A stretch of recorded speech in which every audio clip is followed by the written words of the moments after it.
గారు. Okay right, okay.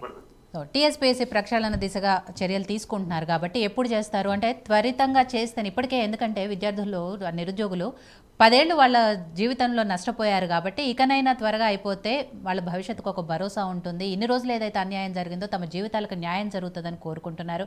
And ఈ 10 ఏళ్లలో కూడా వాళ్ళు ఎన్ని కష్టాలు పడ్డారు అనేది ఇప్పటివరకు సత్యనారాయణ గారు చెప్పారు. అలాగే బీజేపీ తరఫున కాంగ్రెస్ పార్టీ ఎలాంటి చర్యలు తీసుకుంటే బాగుంటుందనే విషయం కూడా రామరెడ్డి గారు చెప్పారు. కాబట్టి సో ఏం చెప్తారు, ఎంతవరకు వచ్చింది రివ్యూ? తప్పకుండా మేడం.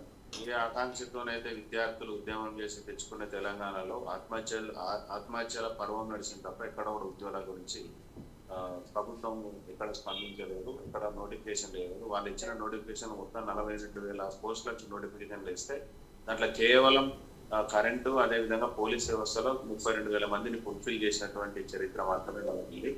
కాబట్టి ఏ ఆకాంక్షతోనైతే విద్యార్థులు తెలంగాణ ఉద్యమంలో పాల్గొని ఆత్మహత్యలు చేసుకున్నారో ఆకాంక్ష నెరవేర్చే కాంగ్రెస్ పార్టీ ఇచ్చినటువంటి హామీని సంపూర్ణంగా నెరవేర్చారు.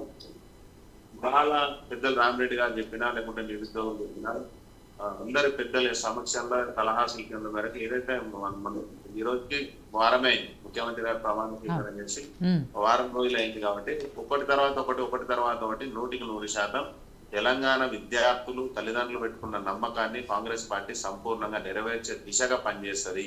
ఈ 10 సంవత్సరాలు ఎట్లయితే మనం ఘోషపడ్డామో, మన విద్యార్థులు కోచింగ్ సెంటర్లకు పోయి అప్పులు చేసి లక్షల కోట్ల రూపాయలు అప్పులు చేసి కోచింగ్లు తీసుకొని పెళ్లిళ్ళు కాక తల్లిదండ్రులు ముఖం చూపించలేక ఆత్మహత్యలు చేసుకున్నటువంటి విద్యార్థుల ఆత్మఘోష కాంగ్రెస్ పార్టీ అర్థం చేసుకునింది. కాబట్టి కాంగ్రెస్ పార్టీకి విద్యార్థులు అర్థం చేసుకొని అధికారాన్ని ఇచ్చారు. ఆ అధికారాన్ని, ఆ గౌరవాన్ని నిలబెట్టుకునే ప్రయత్నం కాంగ్రెస్ పార్టీ చేస్తుంది 100%. ఏదైతే మేము మెగా డిఎస్సి ద్వారా గతంలో ఉద్యోగాలు ఎట్లయితే ఇచ్చినామో అదే విధంగా జాబ్ క్యాలెండర్ రిలీజ్ చేసి మెగా డిఎస్సి ద్వారా ఏ విద్యార్థులైతే ఎన్ని రోజులు వేచి చూసినారో ఆ వేచి చూసినటువంటి ఆ నిరీక్షణను సంపూర్ణంగా న్యాయం చేసే విధంగా కాంగ్రెస్ పార్టీ రేవంత్ రెడ్డి గారు ఆ యొక్క వ్యవస్థను కూడా తన చేతిలో పెట్టుకున్నాడు. ఎందుకంటే విద్యాశాఖను కూడా తన దగ్గర పెట్టుకున్నాడు. పబ్లిక్ సర్వీస్ కమిషన్ ఆయన ఏదైతే రాజీనామా చేసిండో ఆయన ఎప్పుడో చేయాల్సిన ఈ రోజు వచ్చి చేయడం అనేది నిజంగా కూడా వేచి చూసిండు. మళ్ళీ బీఆర్ఎస్ పార్టీ అధికారంలోకి వస్తాయేమో, మళ్ళీ కొనసాగుదామనే ఆలోచనతో మరి ఆయన ఉన్నాడు ఇన్ని రోజులు. ఎందుకంటే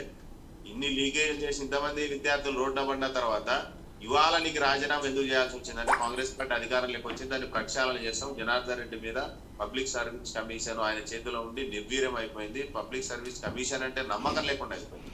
టీఎస్పీఎస్ మీద తెలంగాణ సమాజానికి ఒక అభద్రతా భావం ఉంది కాబట్టి ఆయన ఎప్పుడో చేయాల్సింది. కానీ ఇవాళ అధికారంలో కాంగ్రెస్ వచ్చింది కాబట్టి ఆయన రాజీనామా చేసిండు.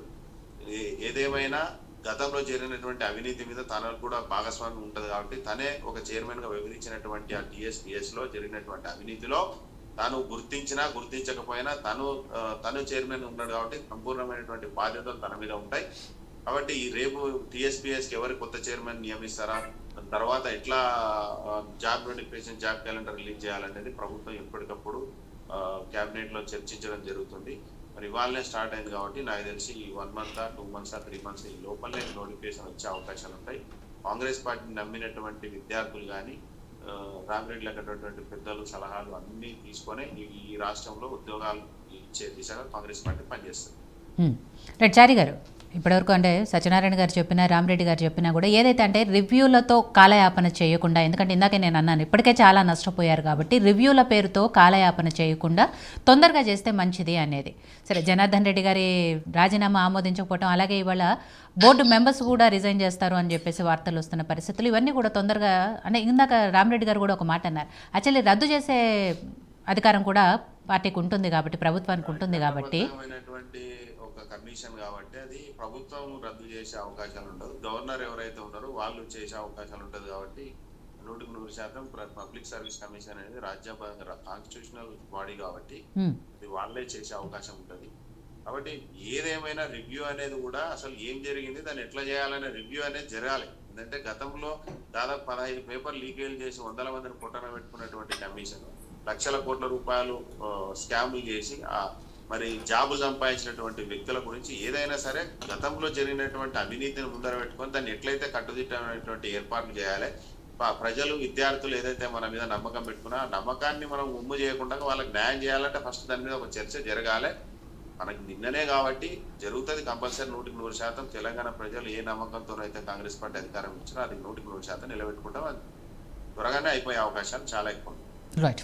సో మనతో పాటు డిబేట్లో జాయిన్ అయ్యారు బీఆర్ఎస్ పార్టీ సీనియర్ నాయకులు కూటపట్టి నరసింహానాయుడు గారు. తనతో మాట్లాడుతారు. నరసింహానాయుడు గారు నమస్తే.